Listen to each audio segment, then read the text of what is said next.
everybody, welcome back to my channel.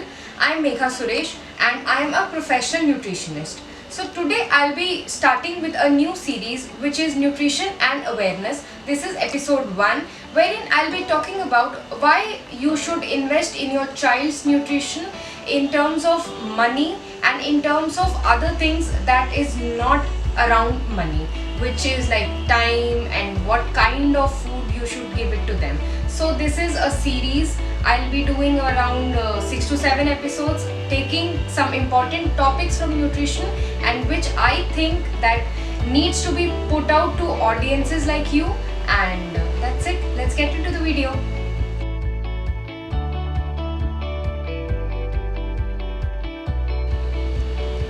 So in the first segment, I'll be talking about the importance of child nutrition.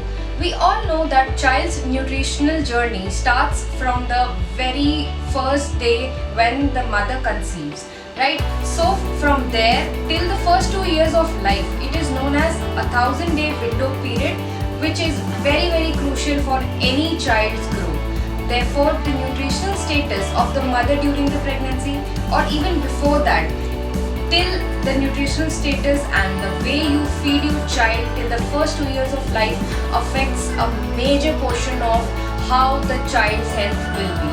We have seen in research that when a child is either undernourished or overnourished during the pregnancy, inside the womb, and when the child is born till the first 2 years of life, it affects their later stage health in a very major level. For example, if a child is undernourished when the child is born, they are very prone to lifestyle disorders such as diabetes, hypertension in later stages of life. Similarly, overnourishment either during the pregnancy period when the child is inside the womb and more birth weight when the child is born till the first 2 years of life. If the child follows a trajectory which leads to overweight and obesity, the child is again prone to a lot of problems. Therefore, nutritional status is very important, and how you feed your child since the child is born. For example, the first 6 months should be purely dedicated to breastfeeding and nothing else. Nothing means not even water should be fed during that time. This is recommended by WHO itself, but the compliance towards this thing is very poor even today.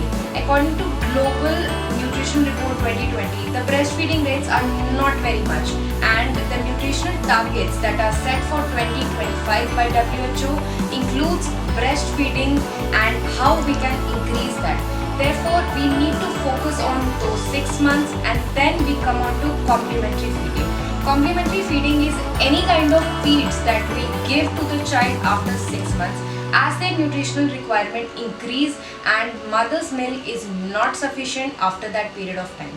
But again, there comes a problem of lack of knowledge, lack of time, or simply negligence towards the importance of the kinds of complementary feeding and the frequency and consistency of the food that needs to be given to the child. This age group I think is the most neglected, and we think that we can feed anything to the child and it will not affect their health, but it is not like that. These 1,000-day window period are the most crucial for any child's life. Therefore, I truly believe that a knowledge about nutrition and how a child should be fed should be given to all the young mothers and people who are just about to get married or are planning to have kids. This knowledge will ensure that your child grows healthy and stays healthy for lifelong. So this is the first segment where I told you the importance and why the nutrition during the childhood or the first 2 years of life is important.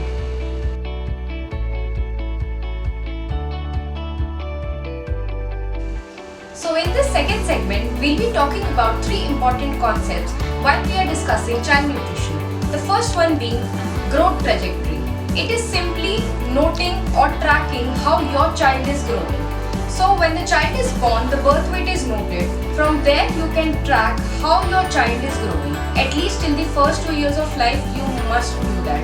So there are different tracks or categories where your child may like, and there are growth charts to note those things. So your pediatrician or the child specialist, whomsoever you must be referring to, must have shown you those growth charts. So according to that, you can see whether the child is growing appropriately or not. And a major reason for the child's growth or growth faltering or optimum growth is nutrition. So there is a lot of importance given to nutrition nowadays, especially. Therefore, you should focus on how your child is eating and how things or anything around them are affecting their nutrition choices. The second thing is there are indicators through which you can see if the child is growing well or not. The first and foremost being child's body weight.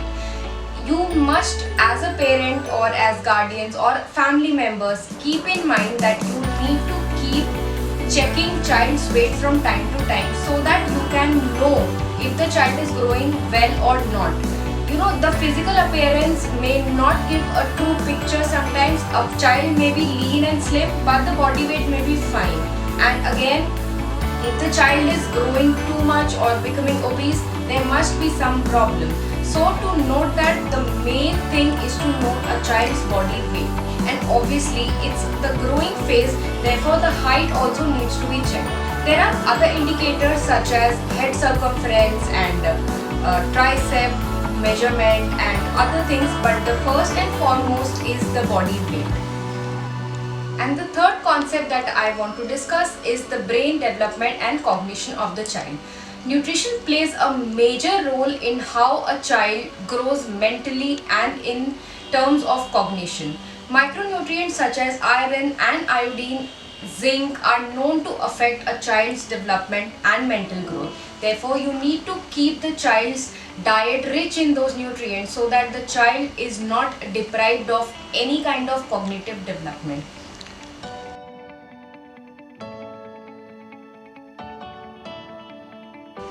In this third and the last segment, I'll be telling you some tips as to how you can invest in a child's nutrition in terms of money, monetary terms and non-monetary terms.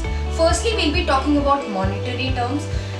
In this, I'll simply tell you what all things you can invest in so that your child's health is maintained. First and foremost being the food choices or the things that you buy for your child. This is a very vulnerable age group and children are usually attracted towards junk food. So I did this pilot study wherein I sent some survey forms to 10 of the parents, and I got to know through the results that children are very attracted towards junk food. And why not? Their marketing strategies are so strong that children are only into chips khana hai, chocolate khana hai and everything, and they have become so बहुत जिद्दी हो गए हैं बच्चे आज की date में that they have to eat that, and they are not into eating vegetables or any kind of healthy stuff. So that's one thing that parents, as a parent, you need to keep in mind, that when you invest or when you put money into food, the food should be healthy. And the second thing I would suggest is to get them or buy them stuff that will ultimately lead to health. For example, if you invest in a good pair of bicycles, they would ride it and they will feel healthy. They are physically active. Rather than gifting them iPads or phones at this tender age, give them something related to sports or any kind of thing that will keep them engaged. So these are the two tips in terms of money, and obviously you need to keep in mind that the child is eating well throughout the day and all those things. So now we'll be talking about non-monetary investment that you have to make in a child's diet.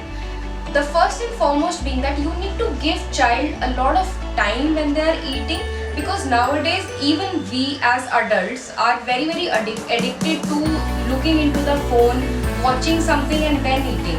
That leads to absent-minded eating, and children are not at all, already they are not focused on what they are eating, and when they are looking into phones or cartoons, they are very into that thing and not know what they are eating. Therefore, you need to give them a lot of time.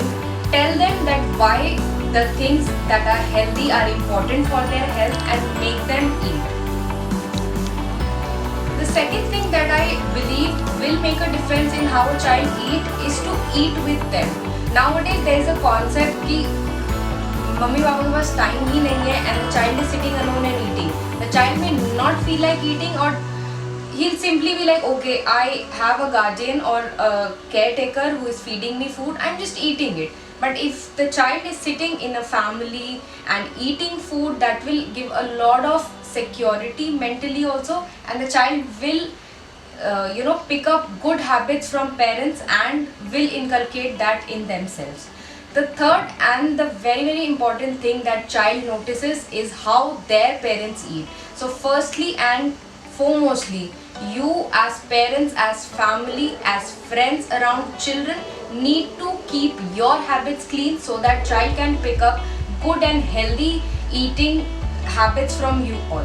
So I hope that you all found this video to be very very informative. I'll be coming up with a webinar on the same topic very very soon, and therein I'll be talking about all this topic in detail.